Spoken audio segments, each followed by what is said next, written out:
Well, good afternoon, everyone. Welcome to the fifth program of the World Affairs Council of Western Michigan's 8-week Great Decision Series for 2020, with topics suggested by the Foreign Policy Association of America. I'm Randy Vogelzang, and I serve Calvin University as the Director of Gift Planning. And on behalf of President Leroy, the faculty and staff and students of Calvin University, welcome. We also welcome our live stream audience across the state. Today, noting the participation of Montcalm Community College and the Book Nook in Montague. So welcome. So we are pleased here at Calvin to host the Great Decision Series because the series fits well with the university's mission, which is to equip students to think deeply, act justly, and live wholeheartedly as Christ's agents of renewal in the world. We believe that every student has something to offer this world. Every student has something that God is calling him or her to do. And we are blessed to have many Calvin graduates in leadership positions on renewal projects throughout the world. So today, we are honored to host Rachel VerWys, a Calvin graduate who is deeply engaged in one of those renewal projects. Rachel is the co-creator of SEE, Solutions to End Exploitation, and we are delighted to welcome her and guests this afternoon. After today's presentation, there will be ample time for questions. We will have microphones ready on each side of this auditorium. You have several other options. You can text a question to the number that will show on the screen, or there are cards that if you've had an opportunity to pick them up as you came in, you can fill those questions out, and then we will ask those questions for you.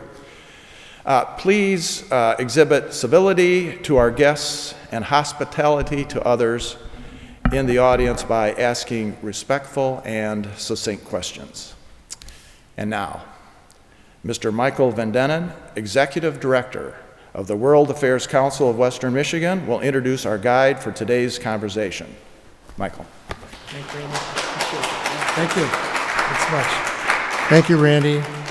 Thanks, Randy, and thanks, Calvin University. We're so grateful that they host the Tuesday edition of Great Decisions. World Affairs Council of Western Michigan's mission is to empower the people and organizations of West Michigan to engage thoughtfully with the world. We do this with the help of 50 local businesses and 11 colleges and universities and many other community partners. And we hope that you appreciate what we bring to you. Together we seek to provide programming that is credible, that is objective, that is civil and relevant and compelling. To know the world, to change the world, we say, you first need to know the world. Today we have a particular thank you to Wolverine Worldwide as our series sponsor, to Arconic as our live stream sponsor, to Blue Lake Radio and the Community Media Center as media sponsors, and to Spectrum Health as today's topic sponsor. Thank you to them all. SEE, which stands for Solutions to End Exploitation, listens and learns through research. It fosters a space to connect people, agencies, and organizations. And it imagines a new future, featuring conversations rich with research-informed stories that will create shared energy to educate, inspire, and move our community to act. SEE believes that our community can create partnerships toward movement to end and disrupt human trafficking. Rachel VerWys is the co-creator of SEE, and she has life and work experience in diverse contexts and a variety of communities from Southern California to West Michigan. She is a BSW degree from Calvin University and an MSW degree from the University of Southern California, with an emphasis in community organizing, planning, and administration. Rachel has two guests with whom she will introduce after she comes up here, and the presentation today is entitled Human Trafficking, Global and Local Perspectives. Please join me in welcoming back home here to Calvin, Rachel VerWys.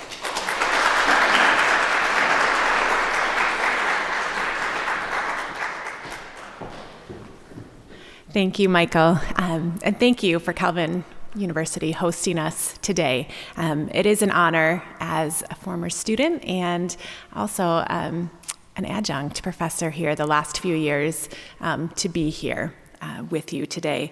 And to the World Affairs Council, I think your mission fits with our mission as well, that in order for change to happen in our world, we must know the world. And that is a key component of our work, is learning and growing with each other.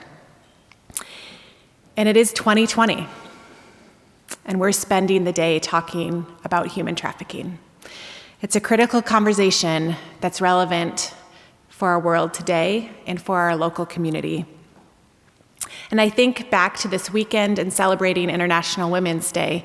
It is a day to celebrate the contributions of women around the world, and it's also a day that we lament the oppression and the exploitation that happens to women around the world and in our local community. Today, we want to invite you to a conversation. And inviting you to this conversation, we're also inviting you to wrestle with the complexity of human trafficking. You are part of the solution to this problem. And that's what we're going to look at, how we engage in our own local community with a global context around finding solutions with one another. So what is human trafficking? It's a global issue, and each year millions of women, men, and children are trafficked. It's an issue spread across the world and in Grand Rapids, Michigan. I think about my own neighborhood, which is just down the street from Calvin University, and recognizing that human trafficking was happening just doors away from the park where my kids play, where I call home. When I would drive my kids to school, I would pass an illicit massage business every day. And really, that is part of what birthed this work for us, Solutions to End Exploitation, recognizing that the collective pain that is experienced in our own community around the world is our collective pain. We can choose to be silent, or we can choose to engage. Human trafficking, by definition, is the use of force, fraud, and/or coercion to obtain some type of labor or commercial sex act. It's a persistent and complex problem, and today we are just touching the tip of the iceberg and talking about this subject. The prevalence of it is in our own community around the world. We see a huge economy of exploitation in multiple industries. And what we're going to wrestle with is hard. We're going to talk about a subject that deeply affects people, and we're also going to talk about the economics of it. So as our speakers come up, we'll invite you also in this conversation to take deep breaths. There may be things that are talked about that might trigger something for you. And so if you need to get up and leave during the presentation, we invite you to do that, and feel free to take a break.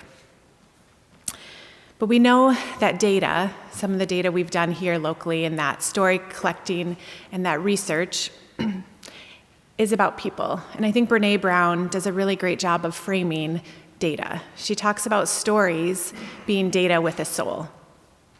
And we really believe that. When we talk about the numbers around human trafficking, which are really difficult to find, we're talking about people. We're talking about men and women. And we want to listen to this. There are 25 different typologies of human trafficking as identified by the Polaris Project, which is the National Trafficking Hotline number. And so today we are going to focus on one of those typologies in the illicit massage industry. But we know human trafficking is happening in our agricultural community, in restaurants, in service providers, in domestic work, in manufacturing. So the hard piece of human trafficking is that it really rears its ugly head in lots of different ways and makes it very complex for us to investigate and understand. But at the same time, we have hope in this work, that we can have just a real unsettled notion that despite the darkness, there's always light that breaks out, that There are abundance of resources and people who can come together to solve this problem. And C really births out of that, this notion that we collectively can be committed to participating in the solutions we seek. And so while Kent County and the greater Grand Rapids area have an abundance of resources, from service providers to prosecutors, we saw the opportunity to connect them more holistically and create strategy with one another. And so C facilitates this conversation and the strategy building through the Kent County Area Human Trafficking Coalition, which brings multi-sector leaders together on a regular basis to disrupt and decimate human trafficking. We've also done this through our research. Here locally, we looked at the economy of demand in the illicit massage industry in Grand Rapids, but we've also done that around the country in places like Dallas, Texas, and Atlanta, Georgia. We know that this research, this story, is a catalyst for change. And what we are thrilled to share is that last year, after we released this study, looking at a $6 million economy of demand here locally in Grand Rapids, we were able to sit with city leaders, with the Kent County Health Department, with law enforcement, with social service providers, and create an ordinance change in the city of Grand Rapids. So there's now more transparency and accountability for businesses here locally in our own community. Together, we create the change we hope for. It's this collective participation and creative possibility that we must be innovative in our response. And this is the recognition that human trafficking did not just happen overnight a few years ago. It is deeply rooted in the history of our country. We know that the roots of this country were founded on slavery. And that when we think back to how economic exploitation has happened decade after decade, we know it exists in some of the foundations of our economic system. And particularly today, as we look at the illicit massage industry, we look at how there's an untold story often of slavery on the West Coast. The 13th Amendment passed, and we often think that that was the end of slavery across oceans. But what we know is that Chinese women were trafficked across the Pacific Ocean in the late 1800s to San Francisco. That human trafficking was happening. This commercial sexual exploitation of women in San Francisco was out in the open. It modeled much of what we saw on the East Coast with auction blocks in the ports and very open exploitation and sale of women and girls. And at the same time that that exploitation was happening, there was also resistance. There's a recent book called The White Devil's Daughters, written by Julia Flynn Silers, and in this book, she documents this story, this history of resistance against oppression. And the title of the book might catch you off guard, The White Devil's Daughter. That was the name and the term that the traffickers used for one of the abolitionist women.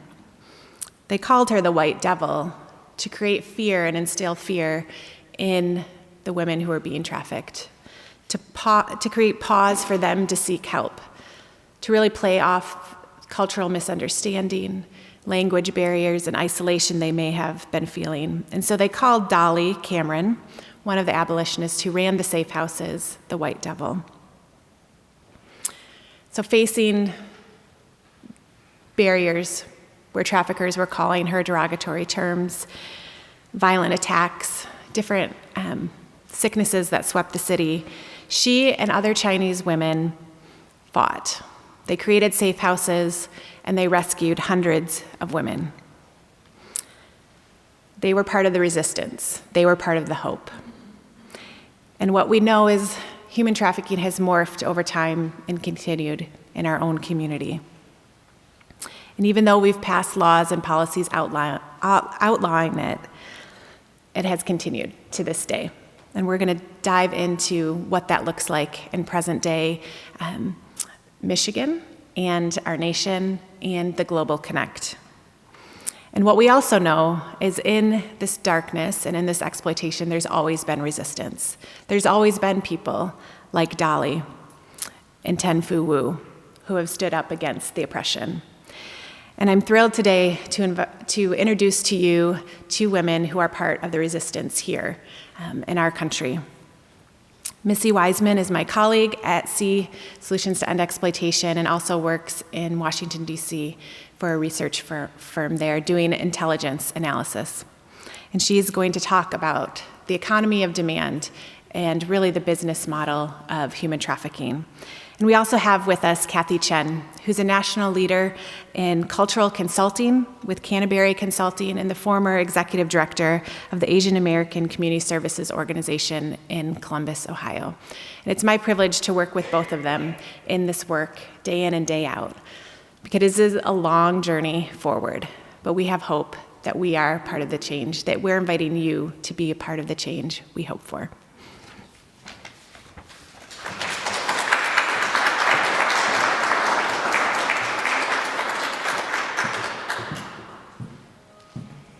Hi, my name is Missy, and that was a great introduction. Thank you, Rachel. Thank you for having us here today.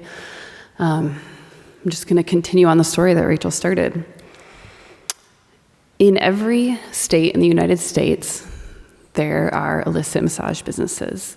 We estimate that there are more than 10,000 of them nationally. This purportedly exploit tens of thousands of women, profiting from their labor and commercial sex services. Well-documented cases bear out an appallingly common story of exploitation for the profit of others. Victim workers, typically women aged 30 plus, Kathy will talk a lot more about that, from China. We estimate that 84% of them are from China.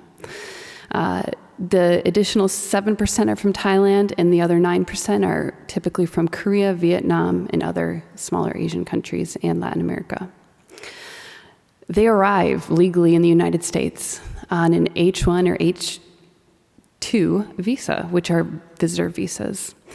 The recruitment in China, essentially what happens on that side of the ocean, women visit ostensible travel agencies that are offering visa application assistance, flights, and airport pickup once you get to the U.S.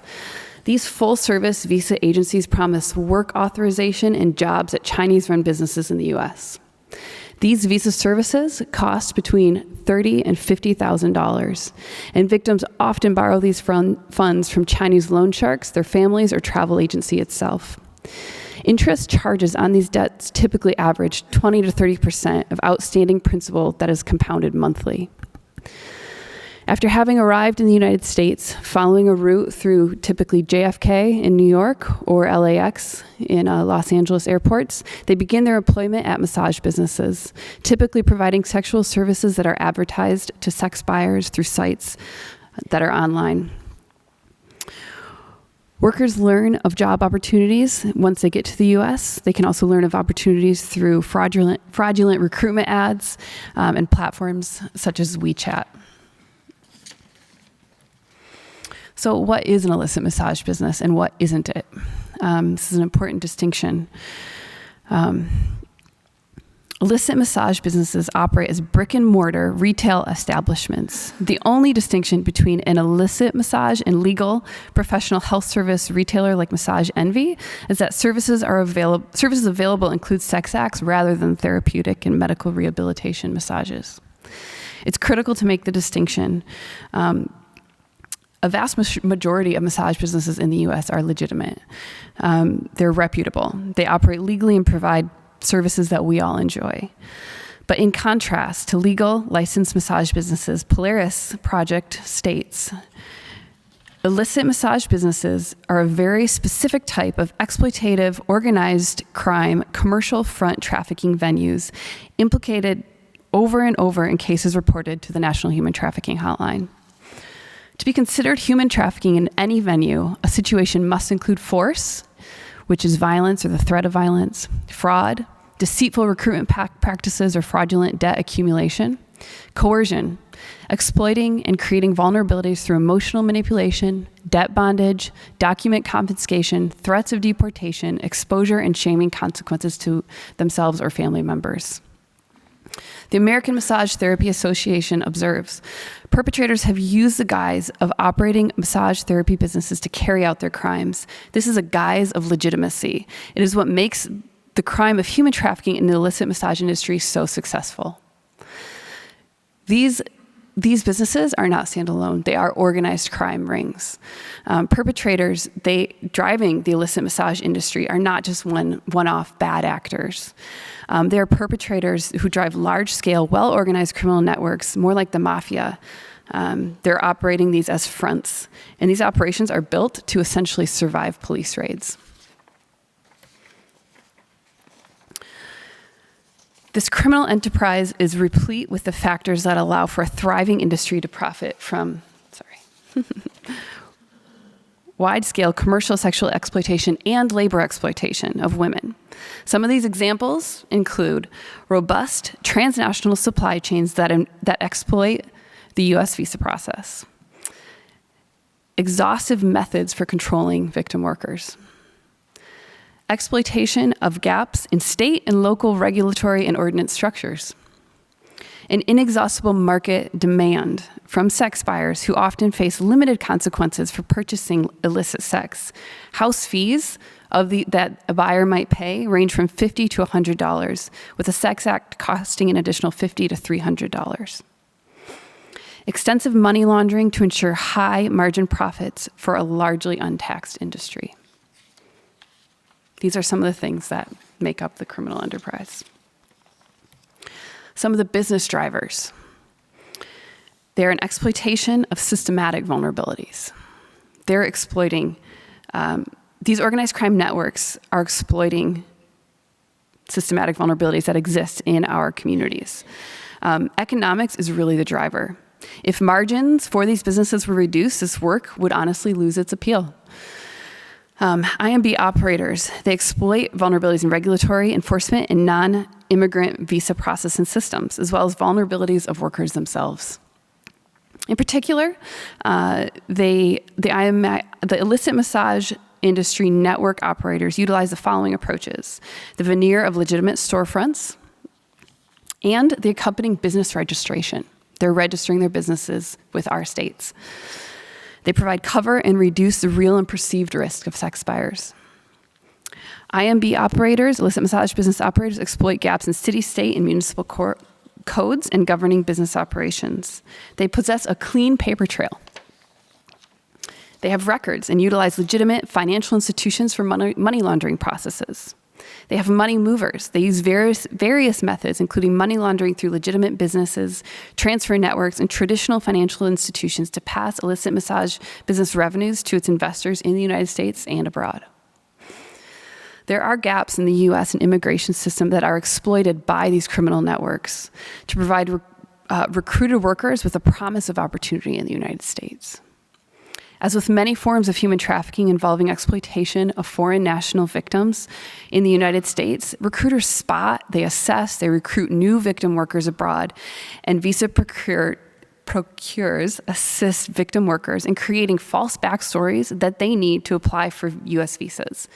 Enforcers in these criminal networks threaten victim workers and their families back home to ensure compliance. Some of the business drivers of the exploitation of worker vulnerabilities. Workers see very little of the income. They pay exorbitant fees for room and board, for luggage storage, for any product that they might need. With regard to exploitation of recruited victim workers, as with other forms of human trafficking, traffickers exploit vulnerabilities unique to foreign national victims and survivors, including language and cultural barriers. In particular, traffickers utilize the following means of coercion and control over workers in an illicit massage business that prevent them from self-identifying or reaching out for help. They use fear and shame, a worry instilled by perpetrators that victims have committed criminal acts and will be arrested or deported. They use debt bondage, an accrued debt that cannot reasonably be paid back, or existing debt bond that is exploited.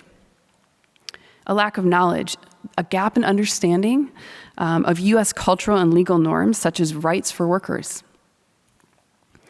controlled movement and isolation, a limitation of victims' travel outside the business and the traffickers' confiscation of victims' passports, immigration papers, as well as isolation that is exacerbated by language barriers.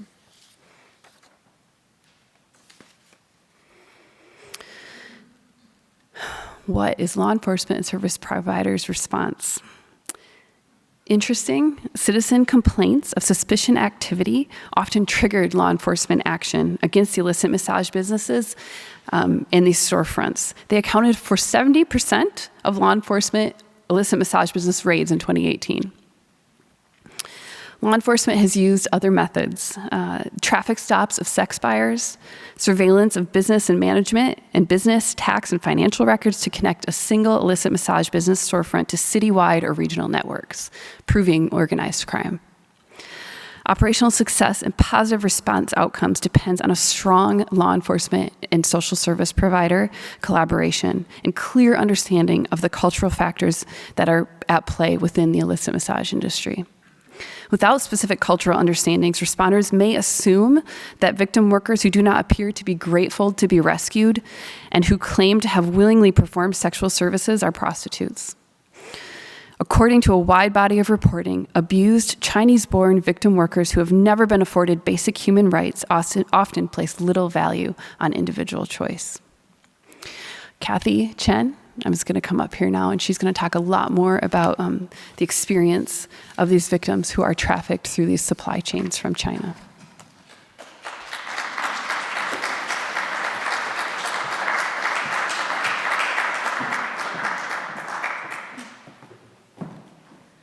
Well, thank you, everyone. I want to first thank you for allowing me coming from Ohio to Michigan. For those who are a football fan, I know that's a lot to ask you, right? My name is Kathy Chen Silka, and I've done this throughout.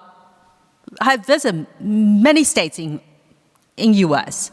This is a problem for the entire U.S. It could happen in a small community. It could also happen in Flushing, New York. It happened here in U.S. It also happened in Europe, in Australia, and recently I even find in Pakistan.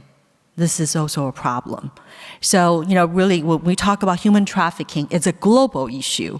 It's also a domestic issue, and it is a local issue. So today, really, what we're trying to do is just bring a perspective. I don't have the solution. I really don't. I wish I could say, yeah, we have the solution. Here's 1, 2, 3, here's the playbook, go. No, unfortunately, we're still trying to find that. And that's the reason you're here today. Because with your help, with your commitment, and with all the collaboration, yes, we can find that.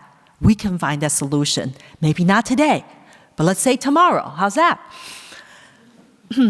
So I want to kind of bring back what, why Asian? Why Asian woman? And so there is a huge, it's almost an embedded discrimination from day one. So there's a poem that talked about a little bit about this, history. So if a boy was born, you clothe him with silk and jade, which again, they are the silk or the top line of a material, right? Jade, again, it's the top of a jewelry in Asian. But if was a girl, what do? You clothe her with white cloth and tuck it away. When you say tuck it away, what does that mean? Often give her away. My father has total 12 siblings, and he was the only one in his family do not have a male to carry his name. He has 4 daughters. And I know till the day that he left, he still had the regret because there's no boy to carry his name.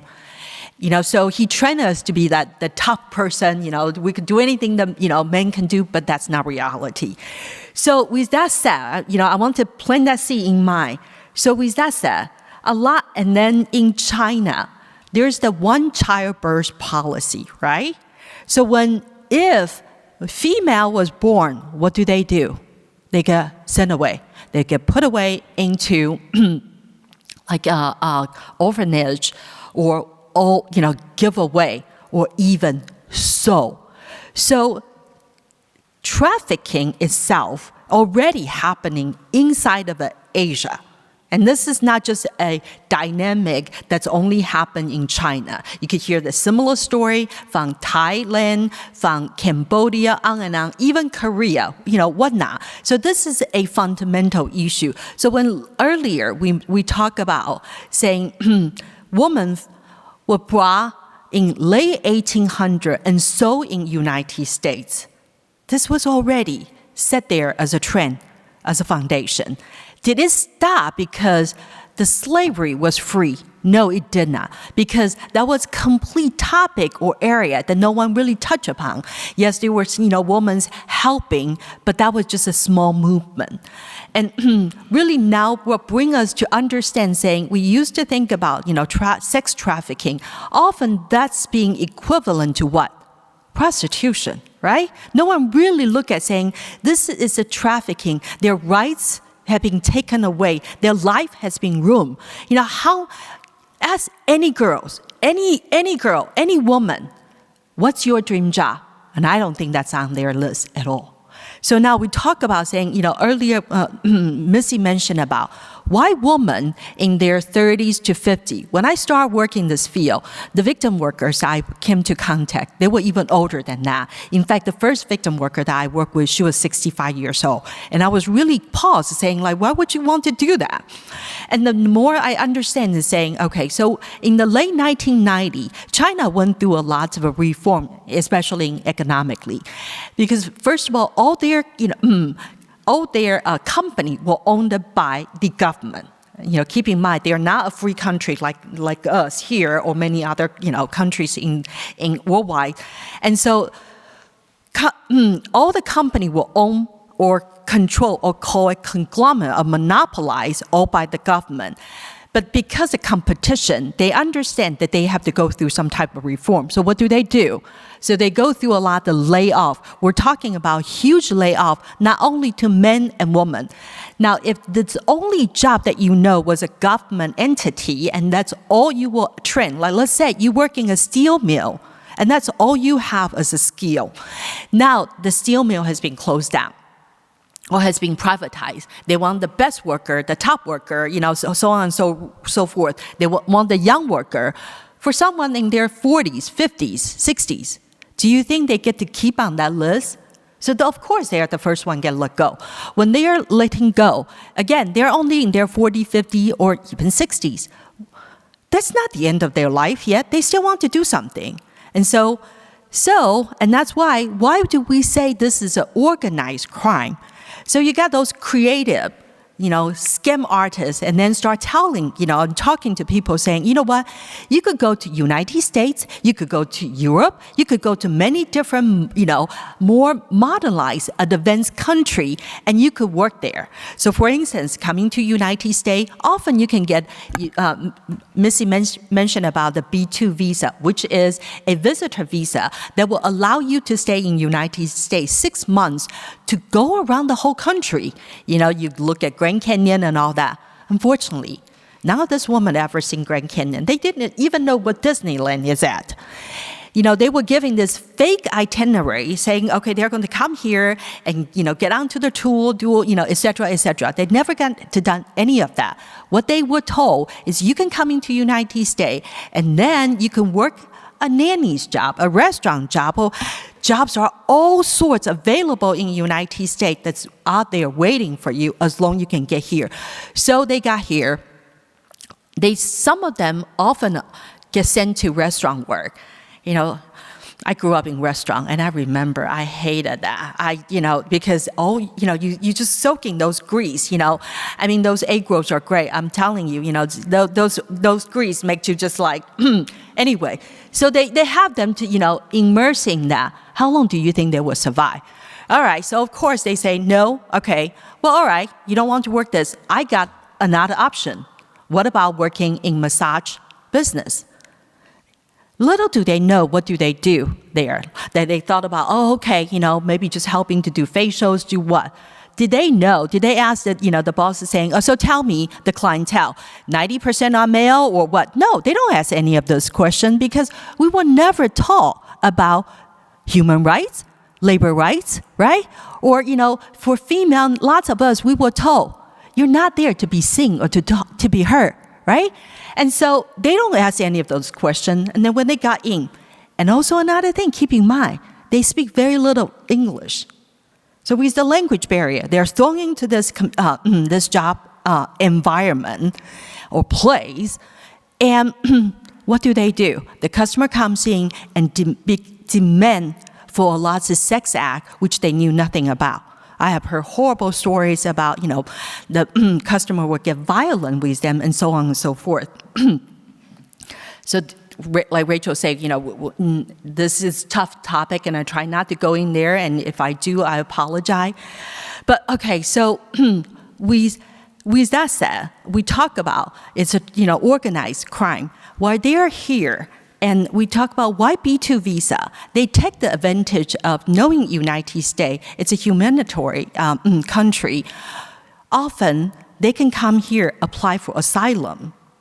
And so by doing that, they get to legally stay in United States. And that sounds great, right? That sounds a good thing for them. But what's the price that they have to pay? For them to come to United States usually costs them $30,000 to $50,000 just to get here to work with those travel agencies. But most of us who go to apply for a visa to go to China, how much it costs? Maybe $200, $300, right? The same thing for them. Yes, they cost a little more. If you go through a legitimate, route, it's only, maybe somewhere between 1,000 or maybe 1,100. But for those victim workers that had to go through to come here, it costs them $30,000 to $50,000. Now, ask them what's their average monthly income. It's only at $1,200, maybe $1,250. That's their average income. So think about the $30,000, or let's say $50,000 that you have to pay. How many years do they have to work it off, right? And that's where Missy talked about. That's where the debt bondage comes in. That's where the loan shark comes in. And they create this perfect system. The system works from the travel agency telling you about this opportunity, setting you up with this itinerary, airline ticket, and so on and so forth. At the same time, they link with a system that will provide you every fraudulent document that you can ever imagine. But while doing that, what did they give away? Their privacy, their identity, all their personal information. So what does that say? It's like, now I know where your family are. I know who are your relatives because you provide me all the information while I'm trying to get you to United States. So if you don't do what I tell you to do, I'll go to them. Right? So a lot of them knowing, we often say, well, why don't you leave? I remember we asked the question, why don't you leave? This is one of the stories that one of the survivor told me. She said, we stay in the massage parlor. That's where we work, we sleep, we eat. And, right, there's no padlock, there's no, security systems or whatnot, but we're monitored by a camera 24/7. So the fact that there's no padlock, you think she can just walk away from that door? And then another story I heard is they get to stay with their boss. It sounds like a nice gesture. It's like, oh, my boss let me, stay with them. But they have to pay. It's not like they stay there for free. They have to pay. And on top of that, so the husband will sleep in the living room right outside the door of their bedroom.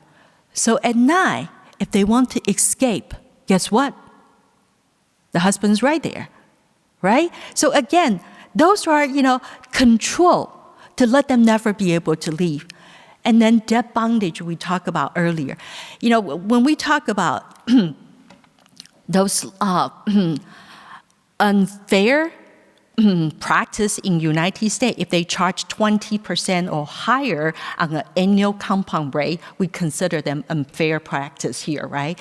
So earlier, what Missy mentioned, and I hope you caught that, was on a monthly. When the compound rate is on a monthly, how do you think they're going to pay it off? And how do you think, that's to be possible? And but one of the story that was shared was this woman was able to save, for years, of course, up to $50,000. That was how much she owed to come to the United States. She finally saved up that money, and she's ready to pay that off. She's ready to go home. She asked her boss, saying, "Can you give me a ticket and so I can go home?" And of course, the boss say, "Sure, I will." And she's like, "I get to go home." She called her family and told all that. And then the boss say, "Let's call for a celebration. Let's, do something to celebrate this good moment that you get to go home." And so she didn't take, the boss didn't take her to restaurant like we will always think about, right? What she took her was to casino. And you probably know why, right? So, she now, from never being into a casino, never understand what gambling, and at the end, she was addicted. She lost the $50,000 she was going to take home with. She owed her boss more money. So what does she have to do now? Stay and work. And so when we're talking about human trafficking, it's really difficult to trying to explain that trying to translate that into a term too. So what I always tell my clients is, what's happening here is someone stole your dream. The dream that you have to brought with you to come to the United States. They stole your dream and sell it for profit. That's what human trafficking is all about. That's what modern day slavery is all about. And when you start sharing this story, this is when we hear them click. This is when we hear the message saying, "You know what? Yes, my dream has been stolen. I am a victim, and I am ready to work with you." Those moments don't come that often. In my career, I don't know, is this a word fortune or unfortunate? I have met over 350 women in my career. Not all of them right away say, "I am a victim, I'm ready to help, to get help." But that did not stop me, that did not stop Missy or Rachel or many of us who are on this crusade, because we know, even just one at a time, one day at a time, or 1 year at a time, that still is enough for me to keep fighting. And this is why we're here. It's calling you out, calling you and ask for your help, because one day at a time, one place at a time, we eventually can take care of this problem and save the 24.9 million people and free up them of all this freedom. Thank you.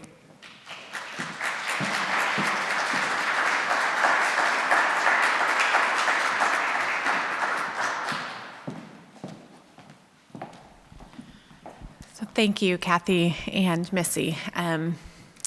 What we've just talked about is very complex. There's lots of layers to it, from both the personal, individual, survivor side, and also the business of exploitation as well. And I think what Kathy alluded to at the end is this hope that we hold. And one of the quotes that has kind of for the last couple months rested with me in this work is that hope has two beautiful daughters, anger and courage. Anger at the way things are, and the courage that we see they do not remain the same. And so as you think of questions, know that they could be out of a place of anger around learning the information that we shared today, and also a place of courage. How do you participate in the hopeful change that we know can happen? Let's thank our panelists. I've already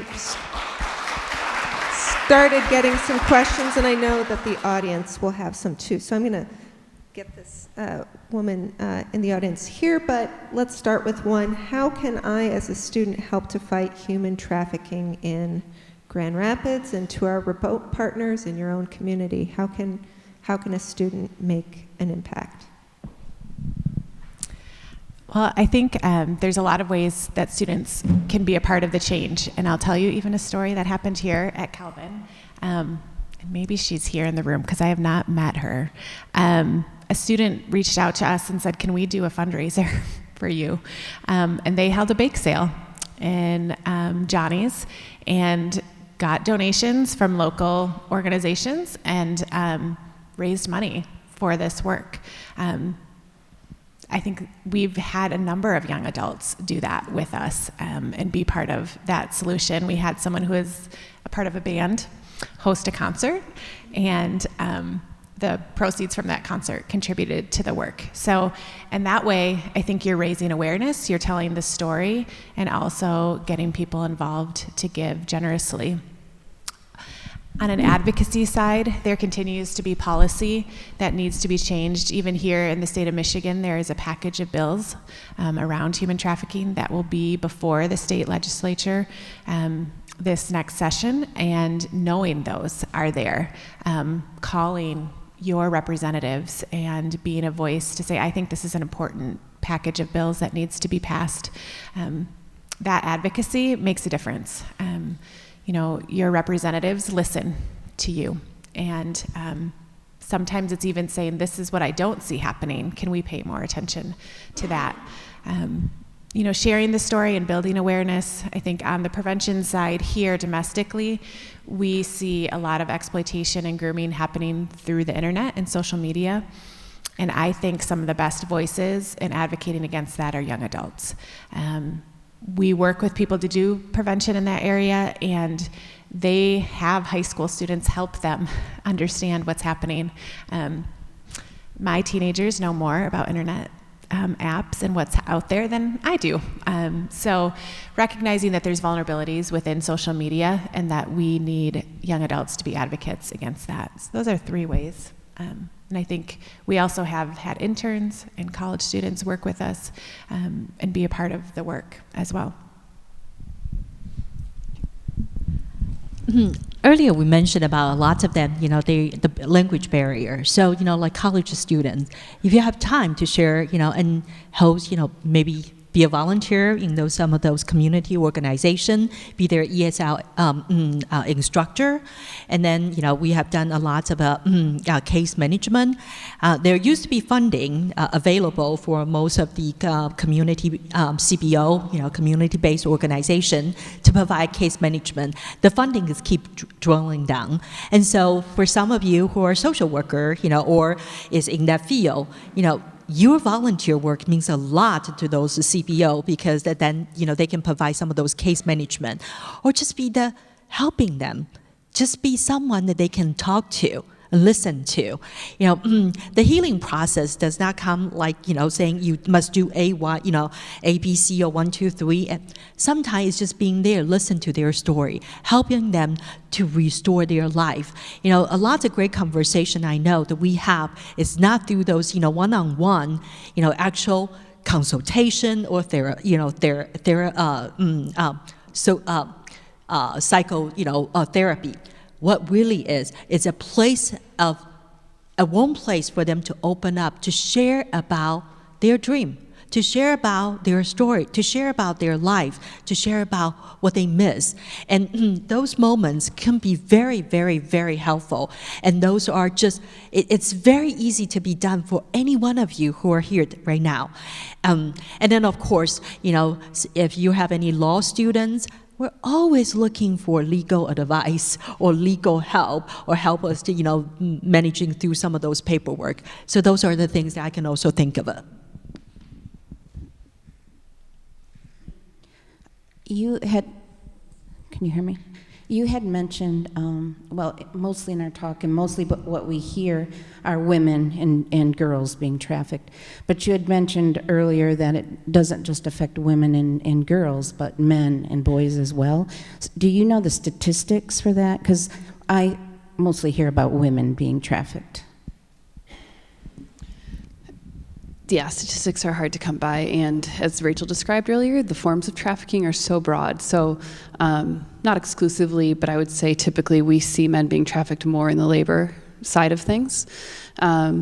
But that's not exclusive. There absolutely is a market for being sex trafficked as well for men. Do you know what? I mean, honestly, data is the hardest thing in this industry. Essentially, you think about it, this is an underground criminal activity, which is notoriously hard to research, study, get any sort of data about, right? It doesn't matter what criminal activity it is. Uniquely, we see aspects of it online, especially, like it opens up, there's windows of opportunity that unfortunately traffickers and people exploiters are using, but we as researchers can also get a view into that as well. But no, in general, I mean, I'm sure, do you know any statistics about visas or anything like that? Yeah. It's a great question. Funding for research would be great. And if you think about it as a global perspective, we know young men and men are being trafficked in labor industries and commercial sex industries across the globe. Yeah, there is, percentage-wise, I think more women often, but there's a significant number of men. We've got several text questions, and I just wanted to highlight, somebody texted me after the question on what students can do to be involved. So Northern Michigan University is hosting an event called Ring of Silence about human trafficking on March 23rd. So thinking about a small town open house presentations, can they help spur change in the topic? Thinking about when an illicit massage parlor is shut down, what happens, what's the process in which the victim workers are, what happens to them, and what would you advocate be done to help those folks? You just opened something that probably we're going to be here for another 3 hours. So So yes, so it really has been a movement, and I think Rachel will, and Missy, you all will agree with me. Is now we're seeing a lot of positive movement on this.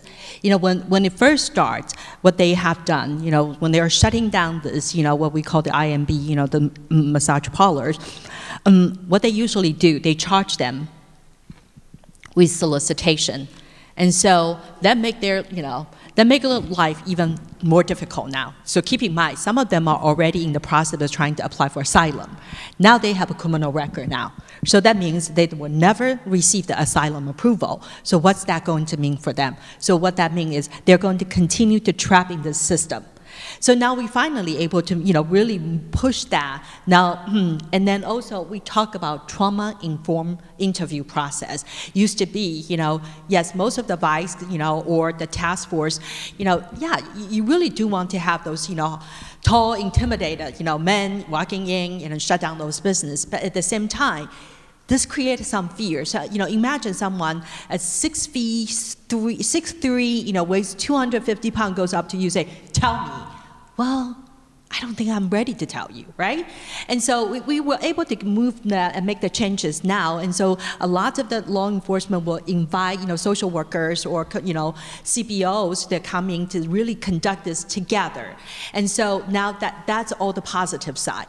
Now, now, yes, they don't charge them. A lot of time they will say, why don't, like, for instance, my agency used to be then take them. We work with Salvation Army, many different organizations. We try to find them options. But now, again, the options are limited. We talk about saying, shelter. A lot of domestic violence shelter do not welcome trafficking victim. And I understand that they do have some issue, like, some of them might have addiction issues or whatnot. So with that said, sometimes taking them to shelters is not an option. So where do they go, right? So often, and then, again, so let's say if we identify this victim here in Michigan, and do we have a very diversified supporting system to support that victim? The answer probably will be like no, or not ready yet. And so what do? We send them back to places they think are more comfortable for them. So what does that mean? We often send them back to the epicenter, to the Flushing, to the Los Angeles, and get re-trafficked again. And also a lot of time, they refuse any services from the beginning. They just say, we have nothing to do. I'm just here, and what they do, that the minute we release them, I've even seen one case, the trafficker, the perpetrator, have a van out there waiting and pick her up. So they get re-trafficked back. So to answer your question, these are the issues, these are the problem. And this is really why, and I think that's why also Rachel and her group are working so hard to try to mobilize the community to really let's think about, what else services can kind of, compensate what I just mentioned, that yet need to be done. Do you want to add? The only thing I would add is that from what I understand, their biggest need typically is economic. It's not necessarily housing. And so we talk about that debt bondage. Just because we know it's fraudulent doesn't mean that they're ready. They have family members who are being threatened. They still need to earn money. And so that's another big piece of the equation, is how do we create economic opportunity immediately to offer them the best possible success to actually choosing to leave, because they're adults and they have agency.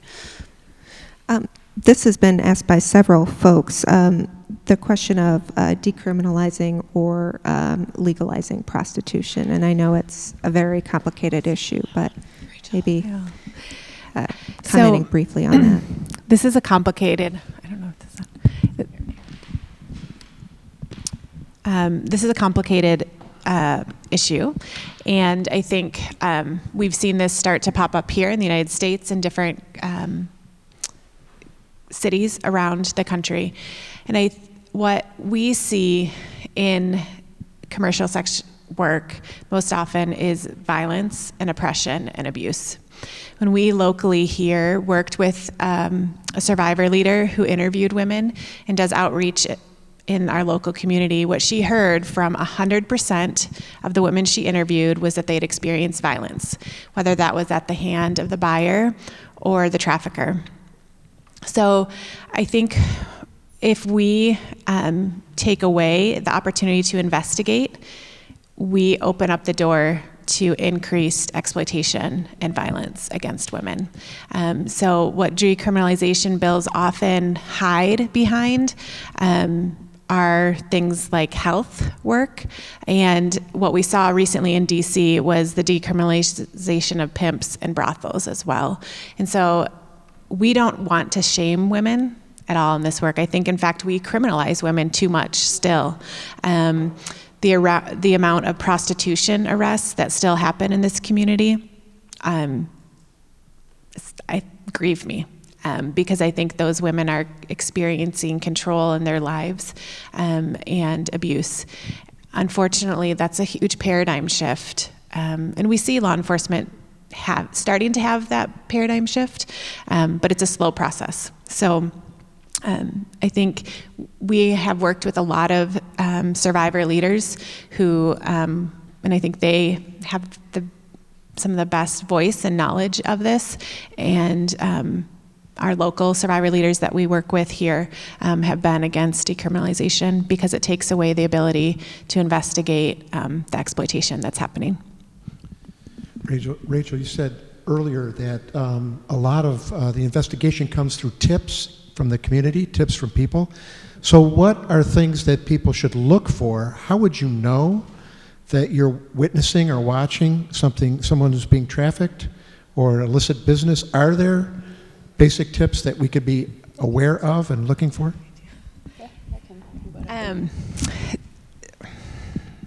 It is hard, I think. We don't want there to be, I think, a panic.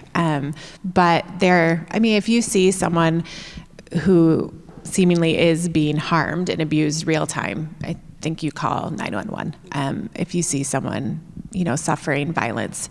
I think we see the hard piece of what we're seeing with commercial sexual exploitation is the use of online resources that move it off of the streets. And that's historically how we saw the exploitation. Now it's happening more behind closed doors. So I think if you are trained like as a healthcare worker and you're in a setting where you may encounter a victim worker, it's asking questions like, are you okay? If you are in a situation where you might be with someone who's controlling someone else, finding an opportunity to really separate them from that person, to check if they need help. If you do suspect you're seeing something, call in the tip. You can call the National Trafficking Hotline and call in tips. I say you don't cause trafficking by calling in tips. So awareness of what to look for is key. Unfortunately, with the illicit massage businesses, there's no certification on the front window that tells you it is one, so that's more difficult to observe. But we're hopeful that the City of Grand Rapids, particularly with their new code, has created some accountability measures around that. I don't know if and labor trafficking can happen in restaurants. If you notice there's a business where people are sleeping on site and they're not leaving, that's probably violating a civil code of some sort or a labor code. So thinking even of labor trafficking in places and restaurants that you might visit where people are being controlled and not giving freedom of movement. We've run out of time, but I just wanted to share a text that someone sent me. My name is Meg, and I'm from the YWCA Kalamazoo. We have a shelter for people of any gender who have experienced sex or labor trafficking or both in their families, and that is open to all folks in Michigan. And additionally, there is free education and outreach in all of Southwest Michigan. So if someone needs shelter, free legal services related to trafficking, folks can call the 24/7 crisis line at 269-385-3587. Let's thank Rachel and Missy and Kathy for leading us in this conversation.